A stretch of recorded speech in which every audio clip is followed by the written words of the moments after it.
Jadi gini ceritanya. Di awal film, ada 6 orang ilmuwan yang sedang menjalankan misi mengambil sampel tanah dari planet. Nah, jadi kebayang kan sama kalian latar film ini berada di dalam pesawat luar angkasa. Pas sampel tanah itu lagi diteliti, ternyata mereka menemukan sebuah makhluk hidup bersel tunggal. Mereka merasa kegirangan dan senang banget karena ini pertama kalinya ditemukan makhluk hidup dari luar bumi. Bahkan berita ini disambut gembira oleh orang-orang di bumi.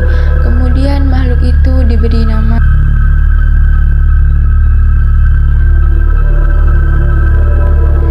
waktu di dalam lab, seorang ilmuwan bernama Khan meneliti Kelvin. Ternyata Kelvin bertumbuh besar, lincah, dan cerdas. Semuanya merasa riang gembira karena Hak yakin kalau makhluk itu bisa bermanfaat bagi semua manusia di bumi. Nah, ketika harus merangsang Kelvin dengan listrik, tiba-tiba Kelvin mencengkram tangan Hak dengan sangat kuat. Dan disinilah masalah besar mulai terjadi. Setelah Hak pingsan, Kelvin melepaskan cengkramannya. Semua orang jadi panik dong. Kemudian Hak dibawa keluar dari lab. Ada satu ilmuwan bernama Rory yang bernasib apes. Karena pas Rory sedang membantu Hak, kaki Rory dicengkram oleh Kelvin. Akhirnya, Rory izin memusnahkan Kelvin dengan cara menggunakan api.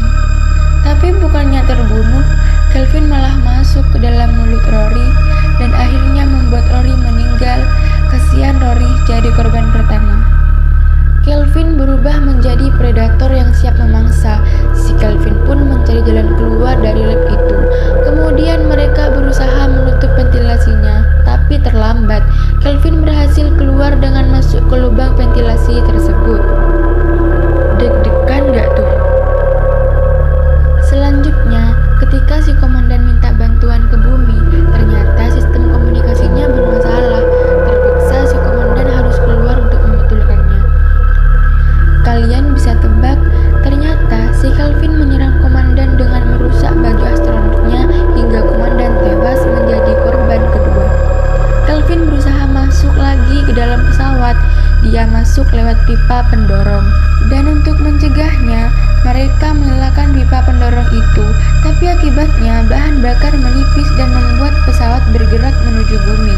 Daripada Kelvin ikut masuk ke bumi, mereka membiarkan Kelvin masuk ke dalam pesawat dan mengisolasi diri dari ruangan yang berisi Kelvin. Di dalam pesawat, Hak masih terbaring lemas dan tidak disangka ternyata selama ini Kelvin berada di dalam kaki Hak. Kaget gak tuh? Mereka kabur dan berpencar. Seorang kru bernama So bersembunyi dalam tempat tidur.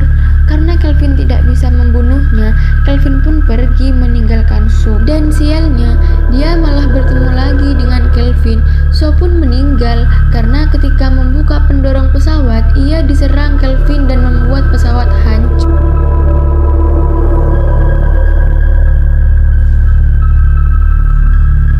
Dan setelah itu, Hak pun mati lemas menjadi korban keempat. Tersisa 2 orang lagi, yaitu David dan Miranda. Pesawat bergerak menuju bumi. Mereka takut Kelvin membahayakan planet bumi. Akhirnya, David berencana untuk menjebak Kelvin untuk masuk ke dalam sebuah sekoci untuk kemudian membawanya jauh keluar angkasa. Di sana terdapat 2 sekoci, di mana sekoci pertama ditunggangi oleh David dengan membawa Kelvin di dalamnya. Sementara sekoci kedua ditunggangi oleh Miranda. 2 sekoci itu pun berpisah, yang satu menuju planet bumi dan yang satu lagi menuju entah kemana. Satu sekoci itu mendarat di sebuah lautan di bumi. Kemudian, para nelayan menghampiri sekoci tersebut. Abis ini kalian harus kaget sih, karena sekoci yang mendarat ke bumi adalah sekoci berisi Kelvin. Dan cerita pun